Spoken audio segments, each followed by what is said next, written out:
YouTube is not known for being the most welcoming place. Whether that's referring to toxic communities, your everyday trolls in the comments, or the very restrictive and invasive policies of the platform itself. However, a side not often discussed is the actual struggle your average YouTuber faces while going about their career. Because, while not always top of mind for a viewer, the fact of the matter is, for tens of thousands of people, YouTube is their livelihood. This is both a blessing and a curse. Because, while for many people the idea of having a self-sustaining career on YouTube is the dream, myself included, the truth is, YouTuber is not the most stable job out there. Whether it's a lot of controversy or changes to the platform, it's easier now than ever for YouTubers to simply lose everything or walk away, both of which are topics I've discussed already. However, I believe there is an even worse fate for a YouTuber: the slow decline into irrelevancy and the forced abandonment of a dream. There are a handful of YouTubers I have loved and watched for years, but through circumstances outside of their control, they've begun to lose a lot of traction, and honestly, it's hard to see how they'll be able to get it back. For the sake of not being a jerk, I'm not going to name any channels directly, but just so you know, I'm referring to many different channels within the Halo community in particular. Well, why the Halo community, you might ask? Well, that's because there are two YouTubers specifically who started firmly in the Halo community, only to branch out and grow beyond the brand, essentially saving them from the fate of some of their peers. One being the Act Man, who through his personality, charisma, and take no prisoners kind of attitude, cemented himself as one of the best gaming critique and analysis channels on the platform. And still today, Act Man is going steady and his videos all perform very well. By not putting all his eggs in one basket, Act Man has managed to keep his channel both alive and thriving to this very day, after 8 years. However, while Act Man's growth and career has certainly been one to admire, there was another Halo YouTuber who ascended to even further heights. Not only surpassing any other in his growth, but actually birthed a new form of content on the platform as a whole. That being the one and only Luke TheNotable.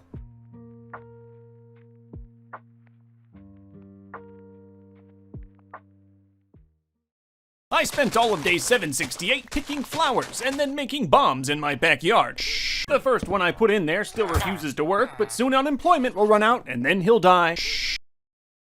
First off, it should be noted that among the Halo YouTubers of the mid-2010s, Luke TheNotable wasn't really even one of the bigger channels.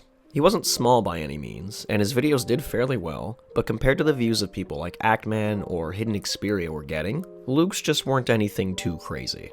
It's not a secret to say that the Halo franchise has been doing less than stellar the last 10 years, and as a diehard Halo fan, it's been very hard to see. While some people and channels are still clinging to Halo for better or for worse, Luke TheNotable saw the writing on the wall earlier than others and decided to branch out to something completely different. At arguably the height of its popularity, Luke began making Fortnite content. To some, the idea of someone jumping ship and switching to a different style of content and franchise, thereby abandoning their existing core audience, might sound shitty, but in some cases, it's just the right thing to do. That's also not to say Luke simply stopped making Halo content. He kept uploading Halo videos for a few months after starting to make Fortnite content. But the truth was, his Fortnite videos were simply outperforming his Halo videos by a substantial margin. Looking at the numbers of the two Halo videos between his first ever Fortnite video is proof enough of the success of his decision. But honestly, just switching the topics of his videos wouldn't be enough. Fortnite was popular, sure, but it was so oversaturated that it was unlikely Luke would ever really be able to stand out or garner much of a new audience. He needed to think of a way to innovate on the same tired and done-to-death videos that were already being made. What's worse is if his chosen path didn't work out, all he was doing was risking losing some of his longtime current subscribers. But what Luke would end up doing with that first Fortnite video would change everything. And not only that, but would single-handedly birth a new genre of YouTube video surrounding games. 100 Drops in Salty Springs. This was Luke's first Fortnite video, and to this day is still one of his most popular Fortnite videos on the channel. In hindsight, the idea of dropping in a single location that many times and showcasing what goes differently every time is such a simple concept, it's amazing nobody had thought of it. Luke used this first video and the concept, in his own words, to see how he could improve at the game by learning a specific location like the back of his hand. Going back to this video now, one of the strangest things, aside from the old world map, is Luke explaining the general gameplay loop of Fortnite, because at the time, the game was still new enough many people may not have actually known. He was new to the game, but so were a lot of other people. So taking the concept of seeing a new player grow and learn more about the game in a unique and simple way was Luke's golden ticket. And it quickly became obvious that this was it.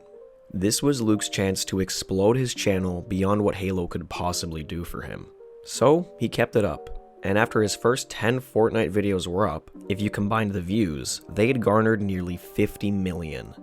Well over every single previous video he had made, even if you added them all up together.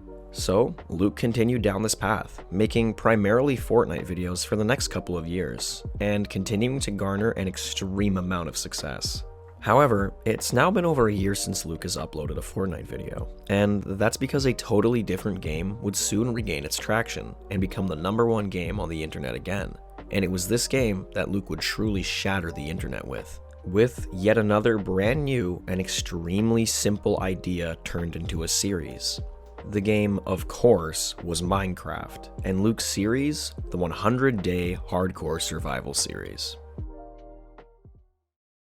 Luke yet again hit the iron when it was hot with this new series, and he managed to once more put his own spin on a very simple concept. The same way he would break down and talk about every drop or game in a Fortnite match he had is how he chose to talk about each day in his Minecraft videos. It was less of a traditional Let's Play and more of a journal you were seeing brought to life. Such a simple approach that, once again, I'm very shocked nobody had thought of to do before. Especially if you consider the fact that across YouTube as a whole, Minecraft has garnered over 1 trillion views. The fact that not one person until Luke decided to make a video like this is honestly astonishing. The stakes of his videos were all elevated as well, especially as they went on, as Luke wasn't playing in survival, he was playing in hardcore, so every single close call could hypothetically end the series. The series would continue from 100 days to literally thousands, and seeing the progression of Luke's world and game knowledge was quite addicting, and managed to pull in over 280 million views combined. Truly an astronomical number, and proof of the series' overwhelming success. Luke would continue with Minecraft videos, putting little spins on his series, or pursuing the X amount of days format with other kinds of Minecraft videos, all doing very well. Luke still uploads fairly frequently, and while not completely focused on Minecraft, the videos are still mostly Minecraft based. The traction has definitely slowed down over the years, but his Minecraft videos in particular still typically pull in millions of views. Luke is still doing very well for himself, which is great to see. But it isn't just himself that his videos benefited. As some of you may know, the 100 days in X video format is not exclusive to Luke, but he did start it. Other channels have taken the same approach with other games, and gotten extremely successful in their own right. Easily the biggest example being Forge Labs. Hey, I saw Harry Potter Azkaban. I treat you with respect. Yes, I bow my head to you. And I'm gonna back off now. Okay, you don't give it. Forge Labs was another relatively small channel, at least compared to a lot of other big gaming channels from the late 2010s. However, he decided to borrow Luke's video format, and began making Minecraft 100 Days videos. And the ones that really took off were his 100 Days in RL Craft videos. Forge Labs decided to take a winning formula and up the stakes even further beyond hardcore by playing extremely difficult mods, all while putting his own editing and written spin on things. All of that combined catapulted him into stardom. He now sits at over 5 million subscribers, even more than Luke has. However, he owes much of that push to Luke, and his initial idea. That obviously isn't to say that Forge Labs doesn't deserve his success, he absolutely does, but it should be recognized that he and many other creators actually owe a lot to the originator of the concept, that being Luke. Luke started as a small Halo YouTuber, and decided to throw his hat into a different ring, and found extreme success in his decision. Not only for himself, but countless other creators, all while providing joy and entertainment to literally millions of people in the process. Here's to many more notable years with Luke, and I for one can't wait to see what his next big idea will be.